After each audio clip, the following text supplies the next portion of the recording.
एक मास भी समाप्त हुआ, किंतु हनुमान जी अभी तक नहीं आए। ये सब अपनी किस्मत का दोष है। विरहा, तू दबी हुई अग्नि के समान है, जो भीतर ही भीतर सुलगती जाती है। पता नहीं नींद कहाँ चली गई, आराम कहाँ जाकर सो गया। सूर्य निकलता है और छिप जाता है, घड़ियां बीत रही हैं, दिन भागे जा रहे हैं, परंतु वह समय लौट कर नहीं आएगा। अब तो हमारी आशाओं का भी नाश हो गया। सुग्रीव जी, जो कुछ आपने मेरे लिए कष्ट उठाए, उसके लिए मुझे क्षमा करना।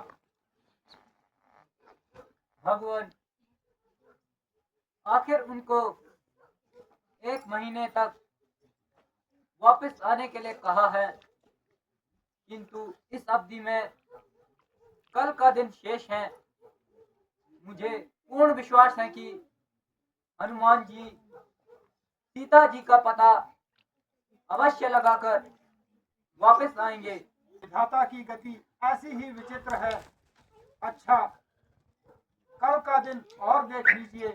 विजय महाराज, मुबारक हो। हनुमान जी, जामवंत जी और अंगद सामने से आ रहे हैं।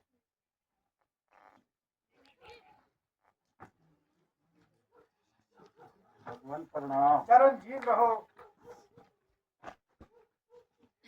भगवान प्रणाम। चरणजीव रहो। भगवान प्रणाम। विजय रहो हनुमान।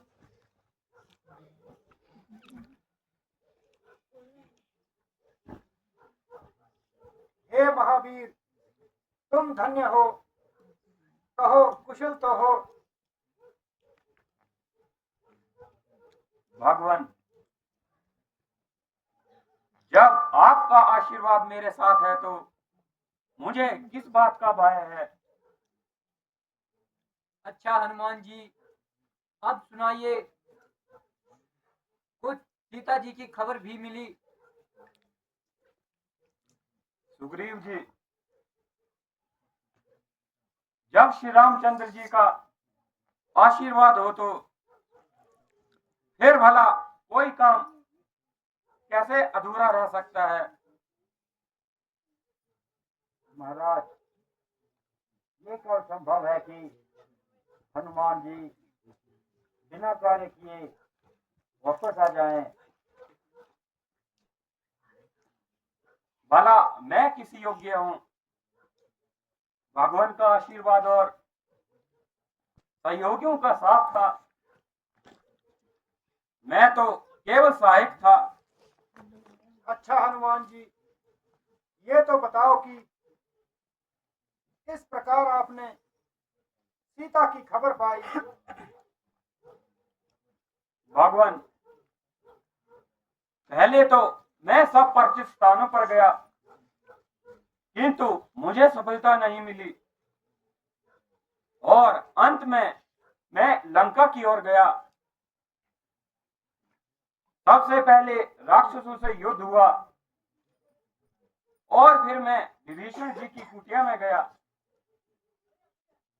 और उन्होंने कहा कि माता सीता जी अशोक वाटिका में कैद है और मुझे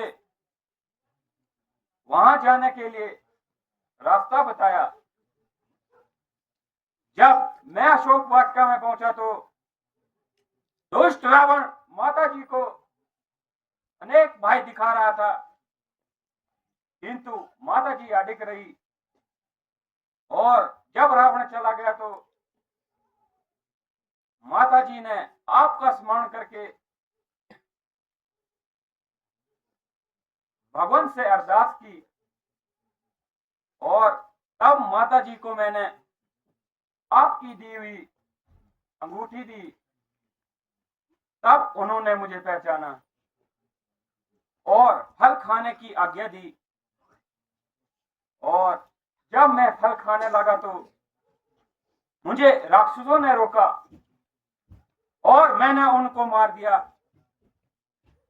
और फिर रावण ने अक्षय कुमार को भेजा और मैंने उसे भी मार दिया।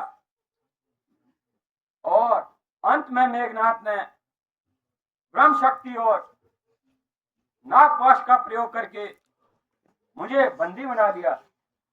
हे प्रभु, मैंने ब्रह्मा जी की मर्यादा को नहीं तोड़ा और जब रावण जी के पास पहुंचा तो उसे मैंने बहुत समझाया, किंतु वह नहीं माना और अंत में उसने मेरी पूंछ में आग लगा दी और मैंने उसकी हरी भरी सोने की लंका को जला दिया। और अंत में माता जी के पास आया। उन्होंने कहा कि 1 मास के अंदर अगर आपने उनकी शुद्धि नहीं ली तो कहा कि मुझे जीवित ना पाओगे। भगवान माता जी ने यह चूड़ामणि आपके लिए निशानी के रूप में दी है। निसंदेह ये मेरी प्राण प्यारी की निशानी है। हनुमान जी, इस अवस्था में मैं तुम्हें क्या दे सकता हूँ? आज तुम्हारे कारण ही मुझे अपनी प्राण प्यारी की सुधि मिली है।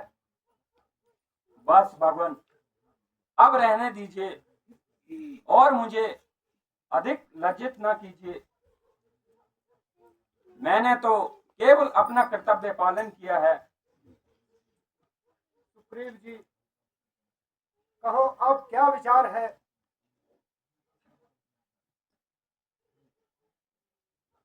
हमें आपके संवाद का इंतजार है। और अगर रावण का सिर है और हमारी तलवार है। अच्छा, तो अब लंका की ओर प्रस्थान कीजिए। जो आज्ञा भगवान।